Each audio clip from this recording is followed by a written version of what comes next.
Janapriya upscale 2 BHK 45 lakhs, 3 BHK 60 lakhs మాత్రమే. సితారా సైనిక్పురి. ఒక రివ్యూవర్గా success అయ్యో, ఒక బిగ్ బాస్ కంటెస్టెంట్గా సక్సెస్ అయ్యో, బయటకు వచ్చిన తర్వాత ఒక సెలూన్ పెట్టి బిజినెస్లో సక్సెస్ అయ్యో, ఇల్లు కొనుక్కుంటున్నావు, కార్లు కొనుక్కుంటున్నావు, ఇంత సక్సెస్ స్టోరీ ఉంది కాబట్టి ఏదైనా లక్ ఉందేమో అని చెప్పేసి ఫస్ట్ గెస్ట్గా నేను కూర్చోబెట్టడం జరిగింది. లక్ కాదు బ్రో, యాక్చువల్గా నేను ఏది నమ్ముతానంటే ఆ లక్ కూడా యాక్చువల్గా ఏంటంటే నా లైఫ్ది నేను చూసిన తర్వాత నేను నమ్మేది ఏంటంటే ప్రతి మనిషికి ఒక పర్టికులర్ టైం ఒక పాయింట్లో మనది టర్న్ అవుద్ది. ఆ తర్వాత ఎవడు ఆపలేడు. మళ్ళీ బ్యాక్ వెళ్ళిపోతాను, అతి చేష్టలు చేసామంటే మళ్ళీ డౌన్ అవుతావు. కానీ నాకు వచ్చిన పర్టికులర్ టర్నింగ్ పాయింట్ ఎక్కడంటే బిగ్ బాస్ రివ్యూస్ చేయడం బ్రో. ఎంత కామెడీ బ్రో. జీవితంలో ఎవడైనా బిగ్ బాస్ షోని చూసి మళ్ళీ చెబితే దానివల్ల లైఫ్ సెటిల్ అయిపోద్దని ఊహించలేం. చాలామంది సెటిల్ అయినాయి, నాకు మాత్రం షాకింగే. మిగతా వాళ్ళందరికీ నాకు డిఫరెన్స్ ఏంటంటే అందరు లైఫ్లు సెటిల్ అవ్వచ్చు. నా లైఫ్ సెటిల్ అవ్వడమే కాకుండా బిగ్ బాస్ కంటెస్టెంట్ లోపల పోయి వచ్చా. అది చాలా మిరాకిల్. ఇది వెళ్ళి రావడం, అక్కడ సక్సెస్ అయ్యి రావడం. అక్కడ నాకు టర్నింగ్ పాయింట్ ఎక్కడ వచ్చిందంటే హెవీ ప్రాబ్లమ్స్ ఫేస్ చేసిన ఆదిరెడ్డి. ఎంత ప్రాబ్లమ్స్ అంటే నేను హార్ట్ఫుల్గా చెప్తున్నా, చాలామంది యూత్ అసలు ఫేస్ చేస్తుండ్రు. అన్ని ప్రాబ్లమ్స్ ఫేస్ చేశా. అవి అనుకుంటే కొంతమంది కామెంట్లు అనొచ్చు, అబ్బా చాలామంది ఫేస్ చేశారని. నా ప్రాబ్లమ్స్ నాకు భయంకరంగా ఎక్కువ. అంటే అందరికంటే ఎక్కువ అని చెప్పకూడదు, కానీ చాలా మంది ఫేస్ చేస్తుంటారు చూసారు. ఆ ప్రాబ్లమ్స్తో ఈక్వల్గా ఉంటాయి నా ప్రాబ్లమ్స్. ఆ స్టేజ్ నుంచి ఈ స్టేజ్ దగ్గర రావడం ఎక్కడి నుంచి స్టార్ట్ అయింది అంటే 2018లో బిగ్ బాస్ రివ్యూ స్టార్ట్ చేశాను.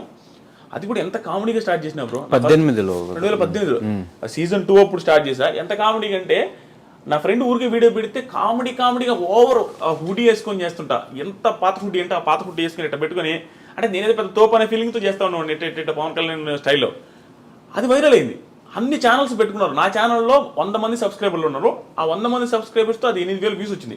ఆ రోజు నుంచి ఈ రోజు దాకా మినిమం వ్యూస్ లేకుండా నా ఛానల్లో వీడియో లేదు బిగ్ బాస్ రిలేటెడ్. అది నా లైఫ్లో టర్నింగ్ పాయింట్. దానికి ముందు పడ్డ కష్టాలు కొన్ని చెప్తాను చూడండి. నేనదే లక్ అన్నా చూసారా, ఆ లక్ ఆ టైం ఉంది చూసారా, అది కలిసి వస్తే ఎవడు ఆపలేడు. నాకు కలిసి వచ్చిన పాయింట్ ఇది. దానికి ముందు 30 years బ్రో. నాకు ఈ ఇంటర్వ్యూలో నాకు తెలిసి నేనే మాట్లాడతాను ఎక్కువ. నాకు అట్లా అనిపిస్తుంది ఒకసారి. అందుకే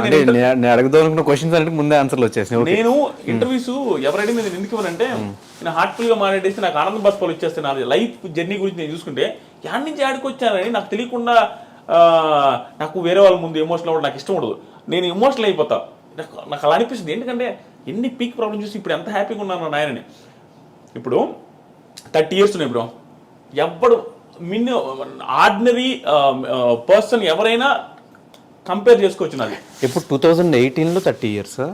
2018లో 30 కాదు, 2018లో నాకు 28 ఏమో. నా పెళ్ళి 8 ఏమో 30 years. ఓకే. సో 30 years వరకు నేను 29 years వరకు నేను సెటిల్ అవ్వలేదు. సెటిల్ ఇన్ ద సెన్స్ ఏమీ లేదు నా లైఫ్లో. మా ఒక సింధనూరు అనే కూర ఉంటుంది, నేను ఇది ఎక్కడ చెప్పలా. నేను ఎలక్ట్రికల్ ఇంజనీర్. కొన్ని నేను చెప్పలేను. మరి ఓవర్ డ్రామాటిక్గా ఉంటుంది నా లైఫ్ స్టోరీని. కొన్ని చెప్పను ఈరోజు, కొన్ని చెప్పలేను. కానీ ఎందుకు చెప్పాలి అంటే ఆడియన్స్లో మీరు రివ్యూ స్టార్ట్ చేసిన తర్వాత మిమ్మల్ని చూసి ఓకే ఇలా కూడా సంపాదించేసి డబ్బులు అని చెప్పి యూట్యూబ్లో చాలామంది రివ్యూ స్టార్ట్ చేసిన వాళ్ళు ఉన్నారు. వాళ్ళు సక్సెస్ అయ్యి వాళ్ళ లిమిట్లో వాళ్ళు సంపాదించుకుంటున్న వాళ్ళు కూడా ఉన్నారు. కాబట్టి ఇలాంటి స్టోరీస్ అని వింటే అందరికీ ఇన్స్పిరేషన్గా ఉంటుంది కాబట్టి అడుగుతున్నా క్వశ్చన్. సింధనూరు అనే ఊర్లో నేను ఎలక్ట్రికల్ ఇంజనీర్ అయి ఉండి పరిస్థితి బాగాలేక సివిల్ ఫీల్డ్లో సివిల్ ఇంజనీర్ యాక్టింగ్ చేస్తూ తార్ రోడ్ల దగ్గర ఇలా పెట్టి ఆ మీటర్ ఉంటుంది. ఓన్లీ సివిల్ ఇంజనీర్స్ కంపేర్ చేసుకోవచ్చు, వాళ్ళకి అర్థమవుతుంది. ఎన్ని సెంటీమీటర్స్ తారు వచ్చిందని ఇటు చూడాలి ఉంగి. అది చేసేవాడు నేను. మొత్తం నల్లగా అయిపోయి తార్ రోడ్డు ఇక్కడ 13,000 14,000 ఇచ్చేవాళ్ళు. అక్కడ పని చేస్తున్నప్పుడు అక్కడ చిన్న రూమ్ ఇస్తారు మాకు. ఆ రూమ్లో ఉన్నప్పుడు మా నాన్న ఒకరోజు కాల్ చేసిండు. బాధపడతా. అప్పుడు పోయి పొజిషన్ చాలా బ్యాడ్గా ఉండేది అనమాట. ఎట్టొకటి చేసుకోరా, సెటిల్ అవ్వరా, నీది ఒకటే నాకు బాధ. ఎందుకంటే బాధ నాది ఒకటే కాదు, మా చెల్లెళ్ళు బ్లైండ్. మా చెల్లికి కనిపించదు, మా చెల్లి పెళ్లి చేసుకొని అంటుంటుంది. అదొక పక్క మా నాన్నకి బాధ ఉంది. ప్లస్ మా మదర్ సూసైడ్ చేసుకొని చనిపోయి ఉన్నారు, అదొక బాధ ఉంది. ఫైనాన్షియల్గా బీభత్సమైన ప్రాబ్లమ్స్లో ఉంది. Peak problems. 11 లక్షల చిల్లర బ్యాంకులో లోన్స్ ఉన్నాయి మా నాన్నకి. నాకు తెలుసు. నేను రాజకీయాలు పెద్ద కాన్సన్ట్రేట్ చేయను, కానీ ప్రతిసారి ఎలక్షన్కి ముందు ప్రతిసారి దేవుడిని మొక్కునేది తెలుసు. ఒకప్పుడు మా నాన్న మా అకౌంట్లో అదే మా లోన్స్ ఏదైతే ఉంటాయో చూస్తారు, అగ్రికల్చర్ లోన్స్, అవి అయితే వెళ్ళిపోవాలా. అది ఎవడు హామీ ఇస్తే వాళ్ళు గెలవాలని కోరుకునేది. చాలామంది ఇచ్చారు అట్లాంటి హామీలు. ఈసారి అగ్రికల్చర్ లోన్స్ మొత్తం పోతాయి, వాళ్ళు ఇచ్చారు, వీళ్ళు ఇచ్చారు, అన్ని ఈ గవర్నమెంట్ ఇచ్చింది, ఆ గవర్నమెంట్ ఇచ్చింది. ప్రతిసారి నేను ఎవరికి హామీ ఇస్తే వాళ్ళు గెలవాలనుకున్నాను. అంటే నాకు లైఫ్లో ఇంకేం గోల్స్ ఉండేది బ్రో. నా లోన్స్ క్లియర్ అయిపోతే మా నాన్న హ్యాపీ, నేను హ్యాపీ అనుకునేవాడిని.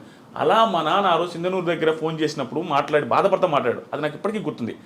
ఆ రోజు నుంచి మళ్ళీ ఆ 30 ఏళ్ళు అని చెప్పేసి సరే పెళ్ళి అయ్యే రోజు వరకు నాకు పిల్లని ఎవరు ఇచ్చేవాళ్ళు లేరు బ్రో. అంటే ఇంకా నా పెళ్లి గురించి టాకే వచ్చేది లేదు మా ఇంట్లో.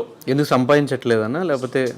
నేను అప్పుడు ఎంత బ్రో 48 కేజీలు పెట్టినోని, 50 కేజీలు నా హైట్ ఇంతే ఉండదు, 6.3, 48 కేజీల వెయిట్తో మా అమ్మ సూసైడ్ చేసుకున్న ఇంటికి ఎవరైనా అంటే ఎందుకు సూసైడ్ చేసుకున్నదో, ఎన్ని ప్రాబ్లమ్స్ ఉన్నాయో, ఆ ఇంటికి మళ్ళీ కోడలు ఎవరైనా ఇవ్వాలనుకుంటారా? ప్లస్ మా ఇంట్లో మా చెల్లి అలాగే ఉంది, ఒక పర్సన్ హ్యాండిక్యాప్డ్ పర్సన్ ఉండే ఇంటికి ఎవరు ఇవ్వాలనుకోరు. అలాంటి సిచ్యువేషన్లో ఉన్న నాకు పెళ్లి తాటు మా ఇంట్లో లేదు, నాకు లేదు. ప్లస్ అప్పులు నేను అందరికీ తెలుసు. ఆ పొజిషన్ నుంచి 30s నాకు ఎలా ఉన్నాడు చూడు, నా పెళ్లి కాలేదు. ఎవరికైనా ఒక పర్సన్కి ఎలా ఉంటుంది బ్రో, జాబ్ లేదు, పెళ్లి కాలేదు, అందరూ అడుగుతారు. మన ఫ్రెండ్స్కి మన ఫైనాన్షియల్గా ఇదేంది తెలియదు. మన బీటికి ఫ్రెండ్స్కి ఏమంటారు, ఫోన్ చేసి ఏమమ్మా ఎప్పుడు పెళ్ళి అంటారు. మనం ఏం చెప్పలేము, ఏం చేస్తున్నారు అంటారు, ఏమి చెప్పలేని పొజిషన్. ఆ టైంలో వెనక ముందు ఆలోచించుకుంటే అంటే ఇంకా లిటరల్గా ఆ పొజిషన్ ఎట్లా ఉందంటే నిల్ అనమాట బ్రెయిన్లో. అంటే ఇంక మనకు ఆలోచించడానికి కూడా ఎట పోతే అట్ట వదిలేసిన, అసలు మొత్తం ఫ్రీగా వదిలేయబట్టే బిగ్ బాస్ రివ్యూ చేసిన కామెడీగా. అంటే నీకు ఒక టైం వస్తుంది బ్రో, నేను కాన్సన్ట్రేట్ చేసి నా లైఫ్ని నా కెరీర్ టర్న్ అవ్వాల, నోటుకు వచ్చినట్టు వదిలేస్తే కెరీర్ ఒక మలుపుకి వచ్చింది. అలా కామెడీగా చేసిన బిగ్ బాస్ రివ్యూస్. ఆ తర్వాత నాకు తెలియదు అసలు బిగ్ బాస్ రివ్యూస్ చేస్తే డబ్బులు వస్తాయని కూడా. 30,000 సబ్స్క్రైబర్స్ ఎంతో మానిటైజ్ చేశారు. అప్పటి నుంచి డబ్బులు స్టార్ట్ అయింది. 70,000 రూపీస్ ఫస్ట్ ఇయర్ నాకు వచ్చిన రెవెన్యూ. 70,000 రూపీస్ వస్తే మా అక్క నాతో అనేది భయంకరమైన ప్రాబ్లమ్స్ చూస్తున్నాం. మా అక్క కూడా దగ్గరుండి ఎప్పుడైనా వాళ్ళ ఇంట్లో పెట్టుకొని ఫుడ్ పెట్టి వాళ్ళ ఇంట్లో నన్ను బాగా చూసుకుంటున్నాను ఉండేవాళ్ళు. మా అమ్మ చనిపోయిన తర్వాత 70,000 వచ్చిన మా అక్క కాల్ చేసి ఏమన్నా తెలుసా, అమ్మయ్య ఇంకొక 1.5 లక్ష 2 లక్షలు చేసుకోరా మొత్తం, నీకు ఎట్ట కూడా పెళ్లి చేద్దాం, ఆ 2 లక్షలు ఇంకొక 1 లక్ష ఎట్లా కూడా అప్పు చేసి నీ పెళ్ళి అయితే బాగుంటుందని అని. మా అక్క కూడా హోప్ వచ్చింది, 70,000 సంపాదించినని. అక్కడ స్టార్ట్ అయిన నా జర్నీ. లాస్ట్ బిగ్ బాస్ రివ్యూస్లో ఒక మంత్కి 39 లక్షలు మీరు ఆల్రెడీ చూసుంటారు, అక్కడ దాకా వచ్చింది. నేను ఈ వీడియోలో ఇవి చెప్పేది పొగరుగా చెప్పట్లేదు బ్రో, కొంతమంది జెన్యూన్గా చెప్తున్నాను. కొంతమంది ఫ్యామిలీస్ కానీ, కొంతమంది ఫ్యామిలీస్లో ఉండే పేరెంట్స్ కానీ స్ట్రగుల్ని తీసుకోలేక సూసైడ్ తీసుకుంటారు. ఎగ్జాంపుల్ మా మా మదర్కి పీక్ ప్రాబ్లమ్స్. మా ఇంట్లో అందరికీ ఏంటంటే ఆస్తులు ఉండేవి బ్రో. ఆస్తులు ఎలాంటి ఆస్తులు, మెట్ట ప్రాంతం అది. ఆస్తులు అయితే ఉంటాయి చెప్పుకోవడానికి, 8 ఎకరాలు 9 ఎకరాలు 10 ఎకరాలు అంటారు, కానీ అవి ఎవడు కొండవు దాంట్లో పంటలు పండవు. ప్లస్ పల్లెటూరులో ఉండేవాడు పీక్ ప్రాబ్లమ్స్ వచ్చినా అవి అమ్మడు. దానివల్ల ఆస్తులు కొంచెం ఉన్నప్పటికి కూడా ప్రాబ్లమ్స్ ఎప్పుడు ఉండే. చేతిలో డబ్బులు ఉండేది లేదు. బర్రెలు ఉంటాయి, బర్రెలు మొత్తం మా అమ్మాయి చూసుకుంటుంది. గెడ్డి మోపులు తెచ్చేది మా అమ్మాయి, వ్యవసాయం చేసేది మా అమ్మాయి, నిమ్మతోట ఉండేది అది కూడా పోయిందిలే, అక్కడికి పోయేది మా అమ్మాయి, మాకు వండి పెట్టేది మా అమ్మాయి, 4 పిల్లకాయలని. అవన్నీ చూసుకునేసరికి మా అమ్మకి బాగా, మా అమ్మ కూడా హైట్ ఎక్కువ, సన్నంగా ఉండేది. అంత ప్రాబ్లమ్స్ ఫేస్ చేస్తే ఒకసారి హోటల్ ఉండేది మాకు. ఎంత ప్రాబ్లమ్స్ అంటే ఒకసారి ఊహించుకుంటేనే అంటే నేను పేరెంట్ అయిన తర్వాత మా ఇంట్లో వాళ్ళు ఎంత స్ట్రగుల్ అయి ఉంటారో మా అమ్మ అనిపిస్తుంది. మా వైఫ్ని చూసిన తర్వాత హోటల్ ఉండేది, చిన్న హోటల్, ఊర్లో రేకుల షెడ్ వేసి ఒక హోటల్, మా సొంత ప్లేసే కాబట్టి అక్కడ పెట్టాము. బోండాలు, ఇడ్లీలు, పూరీలు అవన్నీ చేసి మా అమ్మాయి పెట్టి, మా అమ్మాయి వండి అందరికీ పెడతా ఉండేది. అవే డబ్బులు వస్తూ ఉండేవి. అప్పుడు మేము హ్యాపీగా ఉన్నాం. ఆ టైంలో, ఆ హోటల్ పెట్టిన టైంలో మా మంచి సక్సెస్లో ఉండేది. ఓకే, కొంచెం డబ్బులు చూస్తున్నాం. ఆ టైంలో నేను బీటెక్ జాయిన్ అవుతూ ఉండేది. జాయిన్ అయ్యి బీటెక్ కాలేజీకి పోయే ముందు రోజు మండలు దుడిచేది, ప్యాకెట్లు కట్టేది. నాకు ఇష్టం ఉండదు, ఎవరికి ఇష్టం ఉంటుంది బ్రో, బిల్డప్ ఇవ్వాలని ఎవరికైనా ఉంటుంది. మిడిల్ క్లాస్ పర్సన్ బిల్డప్ ఇస్తాం. బీటెక్ స్టూడెంట్ అంటే ఏమనిపిస్తుంది, సో బిల్డప్ ముందు అనుకునే వాళ్ళం. ఆ ప్యాకెట్లు కట్టుకుంటా, అవి క్లీన్ చేసుకుంటూ ఉండేది. ఆ టైంలో మా అమ్మకు ఒకరోజు నేను పూరి చేస్తా, పూరి బాండలు మొత్తం కాలం మీద పడిపోయింది. వేడి ఆయిల్ డైరెక్ట్ పూరీలు చేస్తూ ఉంది, అది స్లిప్ అయి పడిపోతే ఆ పడ్డ కాళ్ళంతా కాలిపోయింది, ఎగిరొచ్చి ముఖం మీద అంతా పడ్డాయి. మొత్తం ముఖం కాలింది, కాళ్ళు కాలి. మా అమ్మ ఆల్మోస్ట్ 3-4 నెలలు బెడ్ రెడ్. అక్కడి నుంచి అంటే ఆ రోజు నుంచి మా అమ్మకి మొత్తం టర్న్ అయింది. అంటే ప్రాబ్లమ్స్ ఏమి ఎక్కువ ఉన్నాయి, లోన్స్ ఏమి ఎక్కువ ఉన్నాయి, మా చెల్లెలది ఒక బాధ, ప్లస్ మా నాన్న పెద్దగా వర్క్ చేయడు, నాదొక బాధ, నాకు జాబ్ లేదు, ఇవన్నీ బాధలు పెట్టుకొని ఆ టైంలో మా అమ్మ ఏమనిపిస్తుందంటే ఈ పెయిన్స్ ఎక్కువ ఉండేవి, బ్యాక్ పెయిన్ ఎక్కువ వచ్చేది, ఈ ఆయిల్ పడ్డ మంటలు ఎప్పుడు ఉండేవి. దానివల్ల సడన్గా ఒకరోజు సూసైడ్ చేసుకుని చచ్చిపోయింది. అది ఎందుకు చచ్చిపోయింది, ఏమి రీజన్స్ అనేది తెలియదు. మాకు అర్థమైంది ఏంటంటే ఎప్పుడు బ్యాక్ పెయిన్ అంటూ ఉంటుంది, ఈ మంటలు అంటూ ఉంటుంది, పరిస్థితులు బాగాలేవు, అప్పులు ఎట చేయాలనేది. ఎందుకంటే మా అమ్మ ఒక్కటే కష్టపడుతూ ఉంటుంది. అవన్నీ తట్టుకోలేక సూసైడ్ చేసుకుని చచ్చిపోయింది బాత్రూమ్కి వెళ్ళి. అది కూడా నార్మల్. ఆ రోజు కూడా లాస్ట్ ఫుడ్ తిని నేనే గోంగూర పచ్చడి నాకు ఎప్పటికీ గుర్తుంది. అంటే మన బెల్ల పెట్టుండదు తెలుసాను. ఇప్పుడు నేను రిగ్రెట్ ఫీల్ అవుతా. ఆ రోజు కూడా నాకు ఇప్పటికి గుర్తు. ఏంది మా ఈరోజు కూర అంటే పచ్చడి రానిది. పచ్చడితో ఏంది అంటే మా ఇది సరే పెట్ట 2 ముద్దలు తిని నేను తిను. మన బిహేవియర్ అట్లా ఉంటుంది. బిల్డప్ ఇస్తుంటాం కదా, ఇసిరేసేది ప్లేట్లు, అదే విధంగా ఉండేది.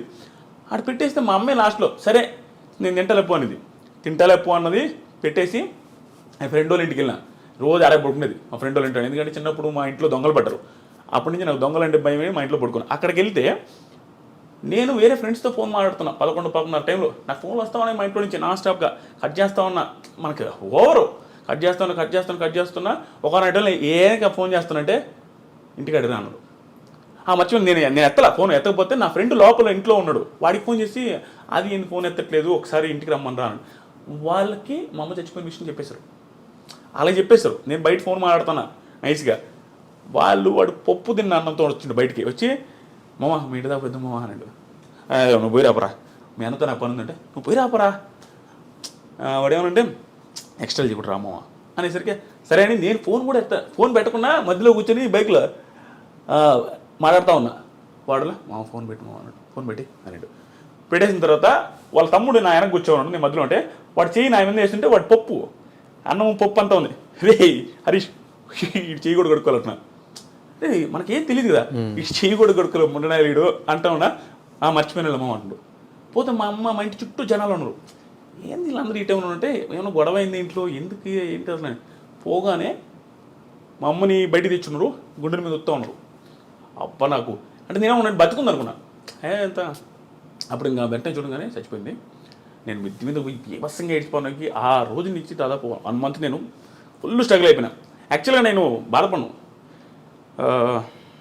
అమ్మ నేను ఎమోషనల్ అయిపోతా స్వామి నిజంగానే. యాక్చువల్గా నేను బాధపడను, ఆ టైంలో నా బాధ అంటే తెలిసింది. అంటే వెరీ రెక్లెస్ క్యాండిడేట్ బ్రో, అంటే రెక్లెస్ అంటే మనకి ప్రేమ ఉంటుంది. చాలామంది పిల్లకాయల దగ్గర యూత్ దగ్గర ఉండేది ఇదే, అమ్మన్న నాన్న ఇష్టమే, తెలియకుండా కోపాలు ఎవరు మీద చూపించలేక ఇంట్లో సిరీస్లు కొడుతూ ఉంటారు ప్లేట్లు. నేనంతే, పప్పుచారు అంటే ఇష్టం, పప్పుచారు చేయకపోతే నేను ప్లేట్ ఇస్తుండేది, ఏంది కూరలు ఎప్పుడు ఇదేనని. పరిస్థితులు బాగాలేవు, అది మనకు తెలిసినా కూడా బిల్డప్ ఇస్తుంటాం. ఆ సిచ్యువేషన్ అప్పుడు నాకు అన్నీ గుర్తొస్తుంది, ఎంత ఓవర్ చేసాము అని. కానీ నిజంగా చెప్తున్నా బ్రో, మా అమ్మ చనిపోయే ముందు 2 months 2-3 months మా అమ్మని భయంకరంగా అర్థం చేసుకుందాను. చెప్పిన ప్రతి మాట వినేవాడిని. ఎందుకో మా అమ్మ భయంకర స్ట్రగుల్ అవుతుంది నాకు అర్థమైంది. అక్కడ ఒక టైం వస్తుంది చూసారా, మనం కూడా ఎంత ఎదవైనా అర్థం చేసుకుంటాడు, ఆ పక్కలో నేను ఎంత ఇబ్బంది పడుతున్నాను ఆ టైం నేను మళ్ళీ అర్థం చేసుకునేది బ్రో. చిన్న మాట, ఒకప్పుడు నేను రోడ్లో పేరాపర్ వచ్చినాడు అంటే నేను పంపము అనేవాడిని. అలాంటిది ఒక మాట చెప్పిన వెంటనే వెళ్ళేవాడిని. మా అమ్మకి భలే నేను ఒక్కని ఎంత బాగా వింటున్నాడు అనే ఫీలింగ్లో ఉండేది. కానీ సడన్గా చేసుకునేసరికి మాకు ఎవ్వరికి అర్థం కాదు. అది ఎట్లా అంటే బాత్రూమ్ రేకులు బాత్రూము, మా అమ్మ 5.7 5.8 ఉంటుంది, ఆ ఎత్తు 5.9 ఉంటుంది అంతే ఆ బాత్రూమ్. అంటే మనిషి ఊరేసుకొని ఏలాడాలంటే కాలు తగులుతుంటాయి. ఎలా ఎంత ఇబ్బంది పడి ఊరేసుకున్నదని మాకు ఇప్పటికీ ఆశ్చర్యం అనిపిస్తుంది, ఎంత పెయిన్ ఉంటే బాధపడద్దని. ఈ సుత్తి అంతా నేను ఎందుకు చెప్తున్నా అంటే, సుత్తి కాదు, చాలా మందికి ఇది ధైర్యాన్ని ఇవ్వాలి నాకు. ఆ పొజిషన్ నుంచి మా అమ్మ లైఫ్ మారదులే, ఇంకా నా జీవితమే ఇంతే అనుకుని సూసైడ్ చేసుకుంటే, అంటే మీరు నేను ఇంకా నా లైఫ్ మారదు అనుకుంటే, నేను ఇప్పుడు 20 మంది లైఫ్ని మారుస్తున్నా. నేను సెలూన్ పెట్టి నా సెలూన్లో 20 మంది పనిచేస్తున్నారు, నా చుట్టూ 5-6 మంది ఉంటారు, వాళ్ళ లైఫ్లు నేను చూసుకుంటూ ఉంటాను. ఇన్ని లైఫ్లు నేను మారుస్తుంటే మా అమ్మ లైఫ్ మార్చలేను అనుకున్నది. హోప్లెస్గా అయిపోయి సూసైడ్ చేసుకుని చచ్చిపోయింది, ఇంకా ఆనందం ఉంటుంది. అదే మా మదరు సూసైడ్ చేసుకోకుండా ఎదిరించి పోరాడి ఇక్కడ దాకా ఉండుంటే ఈరోజు మా మదర్ ఉన్నప్పుడు నా సక్సెస్ ఇంకా ఎక్కువ ఉండేది కూడా, ఆనందంలో ఇంకా హ్యాపీగా ఉండదు. ఇప్పుడు మేము వీడియో చేస్తున్నాం, మా అమ్మ మదర్ కూడా మా వీడియోస్లో ఉండుంటే ఇంకా ఎంత బాగుంటుంది. ఇవన్నీ ఆలోచించుకుంటుంటే నాకు అనిపిస్తుంది, ఒరే నాయన సూసైడ్ ఎందుకు చేసుకుంటారో, నా లైఫే బెస్ట్ ఎగ్జాంపుల్. అసలు టర్నింగ్ పాయింటే ఉండదు, హ్యూజ్ ప్రాబ్లమ్స్ కానీ మా అమ్మ సూసైడ్ చేసుకున్నది. నా లైఫ్ ఈరోజు ఎట్టుంది.